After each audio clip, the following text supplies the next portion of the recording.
kailangan daw magpaalam sa inyo eh. Kasi sabihin ni Libiste, kailangan talaga. Aba, naging senador yung nanay ko eh. Oh, marami kaming hirap dyan bago namin nakuha yan. Diba? Kulang na lang eh. Sayawan ni Nanay Libis, ni Nanay Loren, si Digong eh. No, kulang na lang eh. Makarena sa harapan ni Digong yan para pumayag dyan sa solar na maging amin eh. Di, siyempre, paano po kami? Bawal na po. Depende. Magkano ba?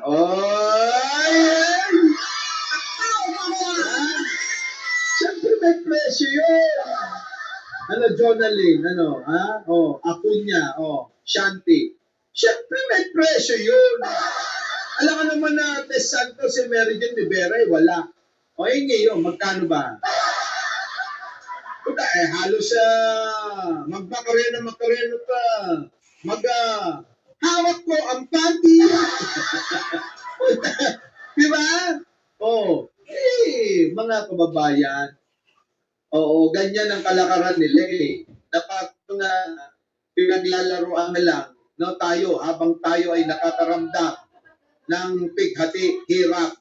Di ba, Bambina? Itong mga mapagsamantalang ito, abay, namumuhay ng marangya sa pamamagitan ng paglalaro nila ng kaban ng bayan, mga kababayan. Grabe, no? Diba?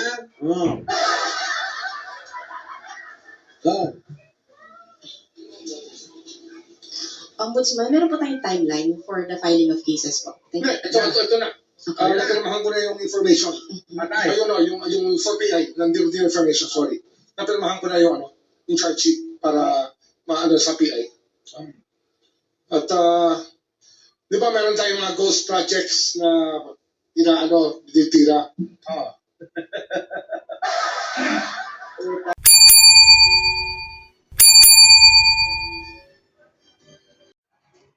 So, ayan, mga kabayan ko. Kumusta po kayo?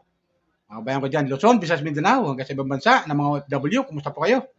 Sana po nasa mabuti kayong kalagayan at malayo sa karamdaman ng OFW. Okay, mga kabayan ko dyan, dito sa Pilipinas, mga viewers ko dyan, mga subscriber ko dyan, shout out sa inyo, welcome po kayo. At maraming salamat sa inyong pagsusubscribe sa akin. Okay, pagsuporta sa aking video upload. Okay, mga comment ko sa video sa mga hinahangan ko charity vlogger. Okay? Mga charity vlogger, mga reactor na vlogger na aking binibigyan ng reaction, comment din sa kailang mga upload video. Okay? Mga kabayan ko dyan. Pero bago ko mag-umpisa, palala ko lang ulit.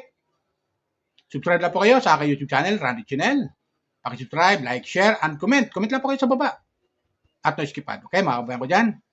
Shout out sa mga hinahangan natin charity vlogger kay Pugong Bihero, sa kanyang team, kay Kalinga Prab, sa kanyang team, sa mga viewers ng Pugong Bihero at viewers ni Kalinga Prab, Kuya Bal, Ate Jack, at viewers ni Krishna. Mga Krishna supporter, Krishna viewers, Krishna fanatic. Di ba? Shout out sa inyo. At mga viewers ni Boss Mike Cervera. Shout out sa Mike Cervera, shout out. At sa lahat ng mga BBM vlogger, na mga political vlogger na sumusuporta sa ating Pangulo. Shout out sa inyo. Sana po nasa mabuti kayong kalagayan at malayo sa karamdaman. Okay? So ito ang bibigyan ako ng comment, reaction, sa isang upload video ni Sir Mike Cervera. Shout out Sir Mike Cervera. Alam nyo, maganda itong kanyang live na napanood ko, na comment niya, reaction niya dito sa sa mag-ina na si Loren Agligarda at saka si Leandro Libiste, mga kabayan ko.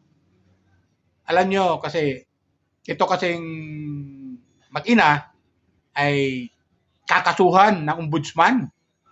Kakasuhan ng ombudsman sa kasong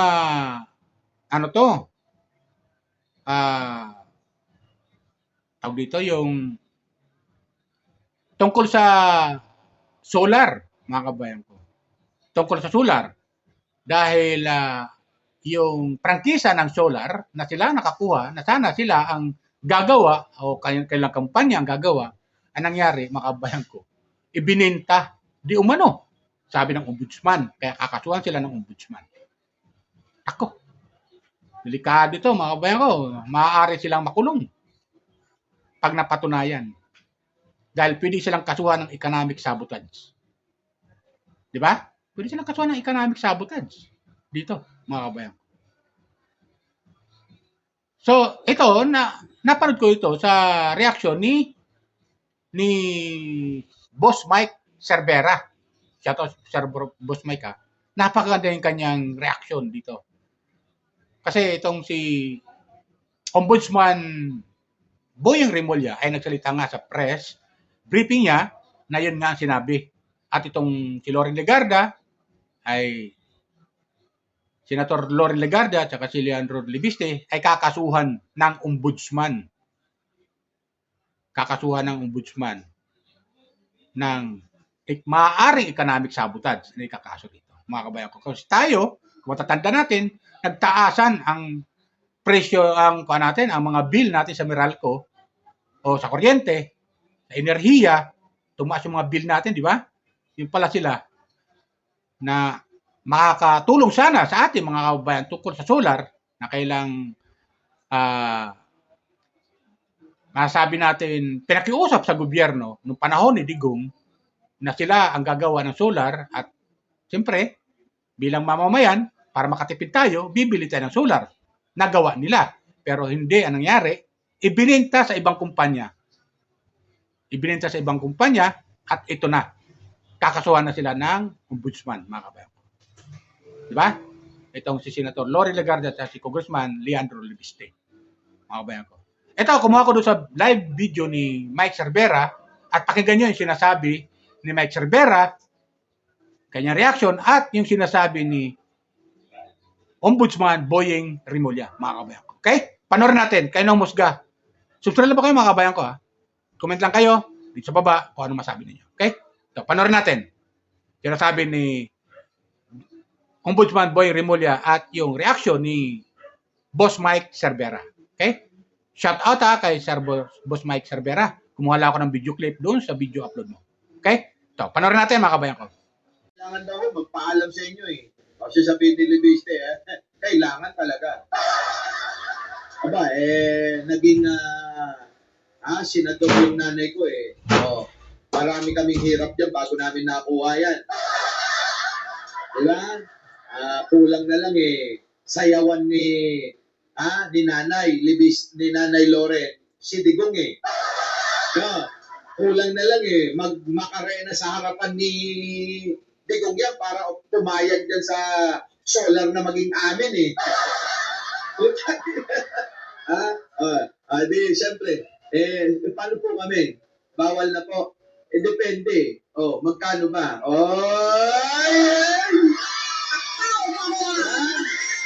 Siyempre may presyo yun. Journaling, Acuña, Shanti. Siyempre may presyo yun. Alam ka naman na Tess Santos si Mary Jane Rivera, wala. Ngayon, magkano ba? Halos magmakarena pa. Hawak ko ang panty. Di ba? Mga kababayan, ganyan ang kalakaran nila eh. Dapat pinaglalaroan na lang, no, tayo, habang tayo ay nakakaramdam ng pighati, hirap. Di ba, Bambina? Itong mga mapagsamantalang ito, abay, namumuhay ng marangya sa pamamagitan ng paglalaro nila ng kaban ng bayan, mga kababayan. Grabe, no? Di ba?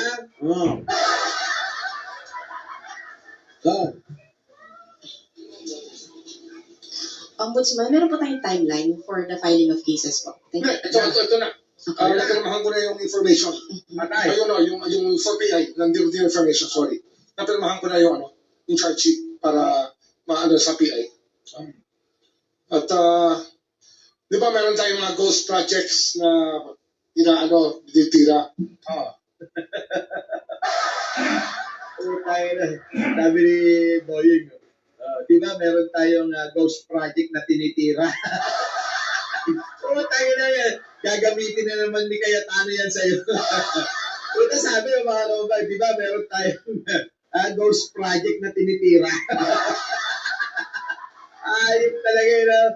Grabing mga salitaan yan Dito, ghost electricity. Nako. Pangako nila, magpuproduce sila ng kuryente. Pangako nila, sa Philippine Energy Plan, nakalimbag. Itong dapat production na kami ng solar. Pero hindi nila ginawa. Yun! Di ba Darren, kita nyo? Yun ang sinasabi ko sa inyo mga kababayan. Nakalimbag, nasa kontrata, nasa sinumpaan ninyong gagawin ninyo, nakasulat, pero hindi nyo ginawa. Paano kayo ngayon? Di ba? Heart crooked. Binenta lang, kumita lang ng pera, pero hindi nila ginawa. Laway-laway lang, mga kababayan. Kumuha sila sa gobyerno. Ng trabaho. Laway yun. Walang bayad yun, laway. Sayaw-sayaw lang yun ni Loren Legarda. Sinayawan niya lang si Digong. Sinayawan niya. Tapos, binigay yung kontrata doon sa anak. Mahal na mahal niya yun eh. Si Congressman Lipiste Di ba? Ngayon, nakay Lipiste na. Nung nakita ni Lipiste na matrabaho, bakit pa ako magpapakahirap kung pwede ko naman itong ibenta? Yung nakuha niya sa gobyerno na yon, na dapat na i-deliver niya yung serbisyo sa tao, ang ginawa niya, nakakuha ng pagkakataon, naisip niya, kita na ako ng bilyon-bilyon, ayaw mo pa ba? Hindi na ako maghihirap dito. Ang ginawa, MVP, baka gusto mo nang bilhin. Bibenta ko na. Pero gusto ko dyan, 30 billion. Nakita naman nung isang negosyante. At nakita naman yung oportunidad. Ganun yun eh. Hindi na kaya ni Libiste. Yung isang negosyante matalino, kaya ko yan, 40 ko yan. Bibili niya ngayon. Binili. At kumita nga daw ng 30 billion. Lami kaayo ba, di ba? Sarap ng buhay mo na nun. Siguro kung ako meron, sabi ko sa inyo, kahit nga 100 million lang eh. Kung may 100 million akong cash, mananahimik na ako, bahala na kayo sa buhay niyo. Diba? Bahala na kayo sa gobyerno niyo. Hindi na ako papasok ng gobyerno, bakit pa ako papasok kung may 100 milyon ka na? Magbablog na lang ako. Makikipagkwentuhan na lang ako sa aking Mike Cervera Forever family dito sa social media. Di kami na lang, Minsan tatawagan ko, Arnold Lopez, patawagan mo yung ating mga barkada. Magkakape tayo, Pumunta kayo dito, sa resort. Dito tayo. Libre kayo lahat kahit 1 linggo. Diba? Pakiusap ko lang, pagkakakuha kayo ay inimbitahan, pwede ba wag niyong isasama yung kabit? Gusto ko yung legal, katulad ni Arnold Lopez, ang legal si Aichang. Kailangan si Aichang lang ang kasama. Baka mamaya kayo, iba isama nyo, Hindi pwedeng ganon. Diba, Lori Wayland, baka mamaya sasabihin nila, Boss Mike, kasama ko si Habi. Anong si Habi? Pala yung kasama nyo, yung kumpare nyo. Wag ganon kailangan doon lang tayo sa mga legal ninyo. Ayoko na mabahiran kinukonsinti ni Mike Cervera yung mga kanyang mga kaibigan na nasa social media. Hindi naman ako si Banat Bay na kukonsintiin ko yung vlogger na yumuyot-yot ng 13 anyos. Hindi ko gagawin nyo. Pagka, tingnan nyo naman mga kababayan, yung mga kasama natin, di ba? Kahit ganun ng itsura, mga kababayan ko, mababait sila. Di ba? Kahit ganun ang mukha ni Chris Ulo Di ba? kahit gano'n ang mukha ni Ballpoint Man. Kahit gano'n ang mukha ni Takero. Kahit gano'n ang mukha ni Chiquito Sinulo. Mga kababayan ko, mahal natin yan lahat at mababait na mga yan.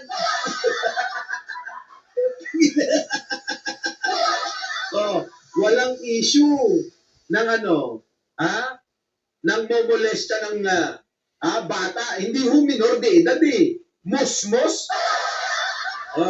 Di ba? Pero mo, may issue ka ng momolesta ka ng mos-mos. Di ba no? Kahit ganun ho sila, yung ating mga kaibigan, kita nyo naman, mababait silang lahat. Nakita nyo naman yung kanilang pag-iyak nung mawala yung kanilang kapatid na si Mima Alicia. Ay, grabe yung... Diba? String kita, mag-like na kayo yung mga bagong dating dyan. Yes. Like kayo.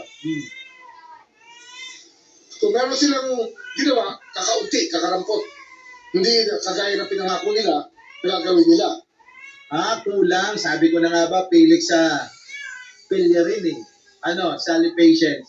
Ganito nangyari. May ginawa sila kakaprangdot. Kasi nga, mga kababayan ko, kasi, tingin na ramdaman ni Leandro Lebiste na, mukhang mahirap. Ang hirap i-deliver nito. Kaya ang nangyari, ganun na nga siguro, tama yung hinala natin, Diba, Tama yung hinala natin. Hello.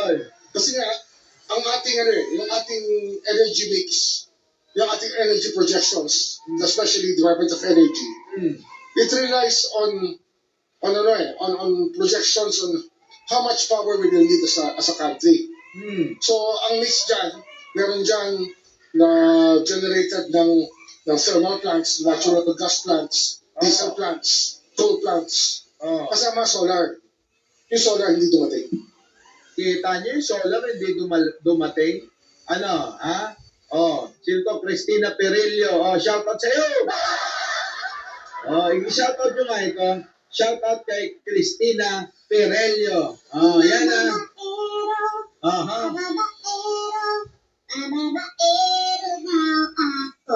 Hindi yun totoo. Diba? Baka si Arnold. Nako. Mga kababayan ko, mukhang talagang malaki ang pagkukulang ng mag-ina na ito, ni Leandro Lebiste, Sana tinulungan ni Loren Legarda yung anak niya na makakuha ng kontrata. Sana ginamit niya na rin yung connection niya para maisakatuparan yung pinangakong serbisyo para sa mamamayan nang hindi tayo nahihirapan sa enerhiya, nang hindi sana umabot ng nagmahal yung ating mga kuryente. Ako nyo, Mark Cereza Force, yun yung mga kababayan ko. Tuloy. So, kaya ang taas sa presyo ng kuryente natin, isang dahilan yan. Of course. Yan yung. Nakita nyo mga kababayan ko.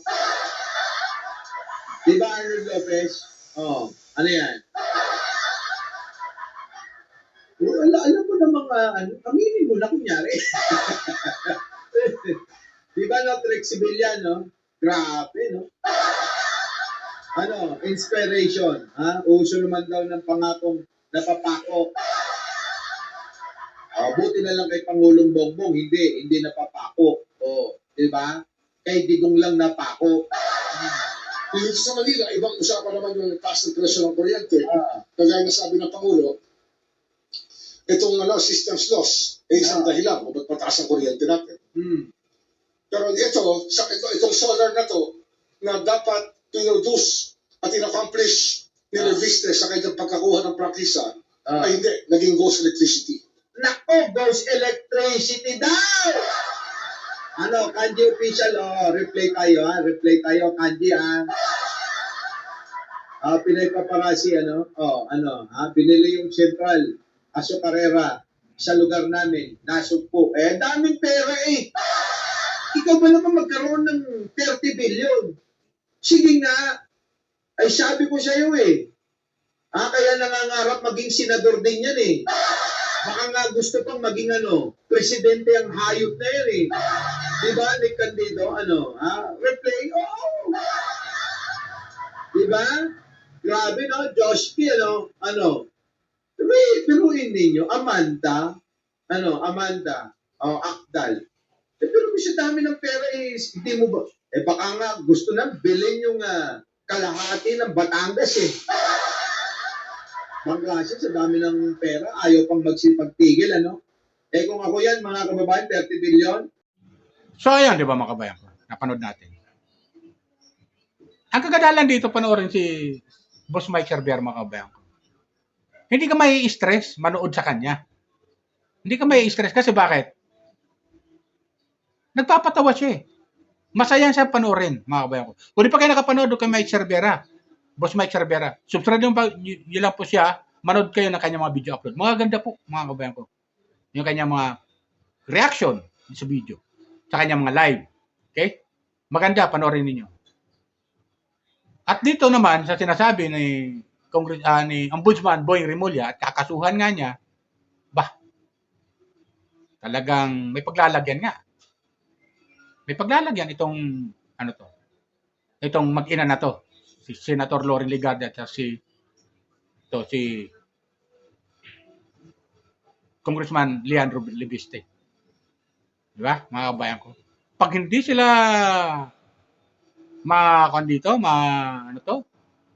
makalusot, pag kinasuhan sila ng ombudsman sa Sandigan Bayan, kalabuso abutin nila rito, mga kababayan ko.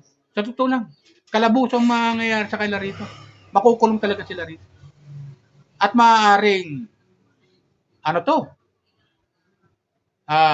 walang bill ito.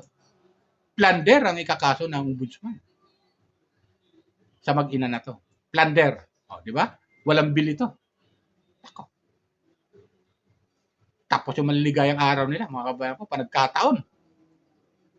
Plunder ang ikakaso di umano ng ombudsman dito sa mag-ina. Di ba? Samantala tayo mga kabayan na nagtitiis magtipid ng kuryente, nagtitiis na magbayad ng kuryente na ating konsumo, tapos ito sila papakasarap na imbisa na makatulong sa ating gobyerno para sa ating mamamayan na gumagamit ng kuryente, di ba? Para makatipid sana, bibili tayo ng solar. Di ba gano'n yan, mga kabayan ko? Na ibinagkatloob sa kanila yung prangkisa na yon. Na pinagkaloob sa kanila yung prangkisa na yon. Pero anong nangyari, ibininta di umano yung prangkisa na yon sa ibang company. Kumita pa sila. Di ba?